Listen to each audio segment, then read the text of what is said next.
അപ്പോൾ hello good morning ഉണ്ട് കേട്ടോ. അപ്പോൾ ഇത് അത്ര വലിയ രാവിലെ ഒന്നല്ല, ഇതിപ്പോൾ ഒരു 7 മണി ആയിട്ടുണ്ട് കേട്ടോ. 7 മണിയാകുമ്പോൾ തന്നെ നല്ല വെളിച്ചമുണ്ട്. ഇപ്പം നല്ല ചൂടല്ലേ. നിമോശ എണീച്ചിട്ടില്ല കേട്ടോ. നിമോശ നല്ല ഉറക്കത്തിലാണ്. ഞാൻ രാവിലെ തന്നെ എണീച്ച് അടുക്കളയിലേക്ക് പോകുന്നത് നിങ്ങൾ ആദ്യമായിട്ടല്ലേ കാണുന്നത്. അതേ ഗൈസ്, അമ്മ വീട്ടിലില്ല, അതുകൊണ്ടാണ് കേട്ടോ ഞാൻ രാവിലെ തന്നെ എണീച്ചിട്ട് നേരെ അടുക്കളയിലേക്ക് പോകുന്നത്. നേരെയല്ല, പല്ലെല്ലാം തേച്ചിട്ടുണ്ടായിട്ടാ. പല്ലെല്ലാം തേച്ച് ടോയ്ലറ്റിലെല്ലാം പോയതിന് ശേഷം ഞാൻ അടുക്കളയിലേക്ക് പോകുന്നത്. അപ്പോൾ അമ്മ വീട്ടിലില്ല, അതുകൊണ്ട് തന്നെ കുറേ പണികളുണ്ട് ഗൈസ്. അച്ഛനെല്ലാം ഹെൽപ്പ് ചെയ്യും, എന്നാലും ഞാനും എല്ലാം ചെയ്യണമല്ലോ. അപ്പോൾ ഇന്നലെ ദോശക്ക് മാവ് അരച്ച് വെച്ചിട്ടുണ്ടായിനി. അപ്പോൾ എനിക്ക് ദോശ ചുടണം. പിന്നെ ഇന്നലത്തെ മസാലക്കറി ഉണ്ട് കേട്ടോ. അമ്മ ഇന്നലെ രാത്രി പൊങ്കാലയ്ക്ക് പോയതാണ്. അപ്പോൾ മസാലക്കറിയിലാക്കി വെച്ചിട്ടാണ് കേട്ടോ പോയിനി. അപ്പോൾ ആ മസാലക്കറി ഉണ്ട്. അപ്പോൾ ഞാൻ ദോശ ചുട്ടു. പിന്നെ നിമോശ് മസാലക്കറി കൂട്ടാത്തതുകൊണ്ട് ഞാനൊക്കെ ഒരു മുട്ട പുളിസയാക്കിയിട്ടുണ്ടായി കേട്ടോ. അപ്പോൾ ഇന്നലെ അമ്മ ചോറ് വെച്ചിട്ടുണ്ടായിന്. അപ്പോൾ എനിക്ക് ആ ചോറ് തിളപ്പിച്ചിട്ട് ഊറ്റിയേ വേണ്ടു. പിന്നെ അച്ഛൻ ഇന്നലെ വരുമ്പോൾ മീൻ കൊണ്ടുവന്നിട്ടുണ്ടായിന്. എന്തെല്ലോ മിക്സ് ആയിട്ടുള്ള മീനായിട്ടാ. മത്തി ഉണ്ടായിനി, പരലുണ്ടായിനി, മണങ്ങ് എന്നെല്ലാം പറയും കേട്ടോ. അപ്പോൾ അതെല്ലാം ഉണ്ടായിനി. അപ്പോൾ വിചാരിച്ചു ആ മണങ്ങെല്ലാം ഇങ്ങനെ കറി വെച്ചാൽ വലിയ ടേസ്റ്റ് ഉണ്ടാവില്ല. അപ്പോൾ ഞാൻ വിചാരിച്ചു കുറച്ചെടുത്ത് പൊരിച്ചാൽ ബാക്കി കുറച്ചെടുത്തിട്ട് തേങ്ങ അരച്ചിട്ട് മാങ്ങ ഇട്ടിട്ട് ഒരു കറി വെക്കാമെന്ന് വിചാരിച്ചിട്ടുണ്ട് കേട്ടോ.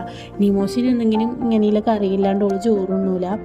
അപ്പം ഞാൻ വിചാരിച്ചു അത് തേങ്ങ അരച്ചിട്ട് തേങ്ങയും ജീരകവും അരച്ച് മാങ്ങ ഇട്ട് വെച്ചാൽ നല്ല ടേസ്റ്റ് ഉണ്ടാവും. അപ്പോൾ അച്ഛൻ ഇന്നലെ രാത്രി തന്നെ മാങ്ങ പറിച്ചിട്ടുണ്ടായിനി. അപ്പം മീൻ കൊണ്ടപ്പോൾ തന്നെ അച്ഛൻ ഇവിടെ നമ്മൾ വീട്ടിൽ തന്നെ കുഞ്ഞു മാവുണ്ട്. അപ്പോൾ അതിൽ കുറച്ച് കുഞ്ഞു മാങ്ങകൾ ഉണ്ടാകുന്നുണ്ട്. എല്ലാം വീണ് പോയിട്ടുണ്ട്. ഇനി കുറച്ചുണ്ട് കേട്ടോ. അപ്പോൾ അച്ഛൻ ഇന്നലെ രാത്രി തന്നെ മാങ്ങയെല്ലാം പറിച്ച് തന്നിട്ടുണ്ടായിന്. മാങ്ങ പറിച്ച് തോലെല്ലാം കഴിഞ്ഞ് മുറിച്ച് വെച്ചിട്ടുണ്ടായിട്ടാണ് നാളെ മീൻകറി വെക്കാൻ വേണ്ടിയിട്ട്. അപ്പം ഇനി എനിക്കത് മീൻകറി വെക്കലേ കൊണ്ട് പിന്നെ മീൻ പൊരിക്കണം. പിന്നെ ഇന്നലത്തെ കുറച്ച് കറിയെല്ലാം ഉണ്ട് കേട്ടോ ഇവിടെ. അപ്പം ഞാൻ മിക്സീൻ്റെ ജാറിലേക്ക് കുറച്ച് തേങ്ങയും കുറച്ച് ജീരകമെല്ലാം ഇട്ടിട്ടുണ്ട് കേട്ടോ. വെളുത്തുള്ളി ഒന്നും ഇനി അരക്കുന്നില്ല.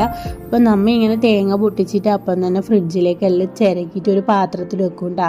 അപ്പം വേണ്ടപ്പോൾ അത്യാവശ്യം വേണ്ടപ്പോൾ എടുത്താൽ മതിയല്ല. പിന്നെ അപ്പോൾ ചിരണ്ട പണിയില്ലാത്തതുകൊണ്ട് ഇങ്ങനെ ചിരകിയിട്ട് ഫ്രിഡ്ജിൽ അടച്ചു വെക്കും കേട്ടോ. ഞാൻ ആ തേങ്ങ അരക്കുന്നതിൽ തന്നെ കുറച്ച് മഞ്ഞൾപ്പൊടിയും കുറച്ച് പറങ്കിപ്പൊടിയും കുറച്ച് മല്ലിപ്പൊടിയെല്ലാം ഇട്ടിട്ട് തന്നെയാണ് ഇട്ട് അരക്കുന്നത്. അപ്പോൾ മല്ലിപ്പൊടി ഇടാൻ ഞാൻ മറന്നു പോയിട്ടുണ്ടായിന്. പിന്നെയാണ് ഞാൻ മല്ലിപ്പൊടി ഇട്ടിന്. അപ്പോൾ എല്ലാം ഇട്ട് അരച്ചാൽ പൊടിയെല്ലാം ഇട്ട് അരച്ചാൽ ഒരു കൊഴുപ്പ് പോലെ ഉണ്ടാവും കേട്ടോ. പിന്നെ അല്ലെങ്കിൽ പൊടി ഇങ്ങനെ വേറെ നിൽക്കുന്ന പോലെ എനിക്ക് തോന്നലുണ്ട്.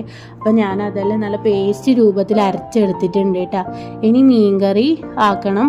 മീൻകറി ആക്കുന്നതിന് മുന്നേ എനിക്ക് കുറച്ച് പാത്രം കഴുകാനുണ്ട്. ഇല്ലെങ്കിൽ എനിക്ക് പാത്രം സിങ്കിൽ വെക്കുന്നത് ഇഷ്ടമല്ല കേട്ടോ, കൂട്ടി വെക്കുന്നത്. അപ്പം ഞാൻ അപ്പം തന്നെ പാത്രം ആകുമ്പം തന്നെ എല്ലാം കഴുകിയെടുക്കും കേട്ടോ. ഇതെല്ലാം അമ്മയില്ലാത്തതുകൊണ്ടുള്ള ബുദ്ധിമുട്ടാണ്. അല്ലെങ്കിൽ എനിക്ക് അടുക്കള കാര്യമൊന്നും അങ്ങനെ ചിന്തിക്കേണ്ട ആവശ്യമൊന്നും ഉണ്ടാവില്ല കേട്ടോ. അപ്പോൾ അമ്മ ഇല്ലാണ്ട് വെക്കുമ്പോൾ പിന്നെ നമുക്ക് ഭക്ഷണം കഴിക്കണമെന്ന് അമ്മേനെ ഉണ്ടാക്കണ്ടേ.